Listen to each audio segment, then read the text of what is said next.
ಅದೆಷ್ಟೋ ಗಂಡು ಮಕ್ಕಳನ್ನ ಪಡೆದು ಬಂದೆ. ಸುರಲೋಕವನ್ನು ಪಡೆಯುವ ಹಂಬಲದಿಂದ ಹೋದ ಅವರನ್ನೆಲ್ಲ ಸುರರು ಮೋಸದಿಂದ ಕೊಂದು ಸುರಲೋಕವನ್ನು ಪಡೆಯುವಂತ ಕನಸು ನನಸಾಗಿರುವಲ್ಲ, ನನ್ನಿಂದೇನಾಗಬೇಕು ಎನ್ನುವ ಹಾಗೆ ಕೇಳಿಕೊಂಡಾಗ ಆಜ್ಞೆ ಮಾಡಿ ಬಿಟ್ಟರಲ್ಲ ತಾಯಿ. ವಿಧಿಯ ಕುರಿತಾಗಿ ಘನತರವಾದ ತಪಸ್ಸನ್ನು ಆಚರಿಸಿ ವರವನ್ನು ಪಡೆಯುವ ಮಗಳೇ ಎನ್ನುವ ಆದ್ದರಿಂದಾಗಿ ವನಾಂತರಕ್ಕೆ ಬಂದು ಸೇರಿದ್ದೇನೆ. ತಪಸ್ಸನ್ನು ಆಚರಿಸುವುದಕ್ಕೆ ಇದು ಸುಸ್ಥಳವೇ ಸರಿ.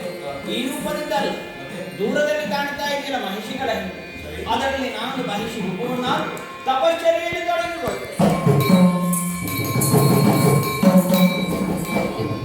ಏನಿದು ಏನಿದು ಗಣಪನವೋ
ಆದರೆ ಒಂದು ಮಾತು, ನಿನ್ನ ಉದರದಲ್ಲಿ ಕೋಣನೆ ಜನಿಸುತ್ತಾನೆ.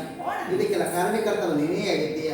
ತಪಸ್ಸನ್ನು ಮಾಡುತ್ತಾ ವೇಳೆಯಲ್ಲಿ ಮಹಿಷಿಯ ಆಕೃತಿಯನ್ನು ನೀನು ತಪಸ್ಸನ್ನು ಮಾಡಿದ್ದಿ. ಇದೇ ಸ್ಥಳದಲ್ಲಿ ತಪಸ್ಸನ್ನು ಮಾಡಿರುವಂತಹ ಸುಪಾರ್ಶಕ ಮುನಿಯ ತಪಸ್ಸು ಭಂಗವಾಗಿ ಅವರು ನಿನಗೆ ಕೊಟ್ಟಂತಹ ಶಾಪ.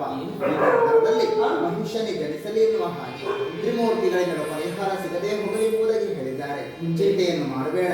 ಮಗ ಕೋಣನಾದರೆ ಜಾರನಾಗಿ ಮೆರೆಯುತ್ತಾನೆ, ತ್ರೈ ಜಗವನ್ನು ಜಯಿಸುತ್ತಾನೆ. ನಿಶ್ಚಿಂತೆ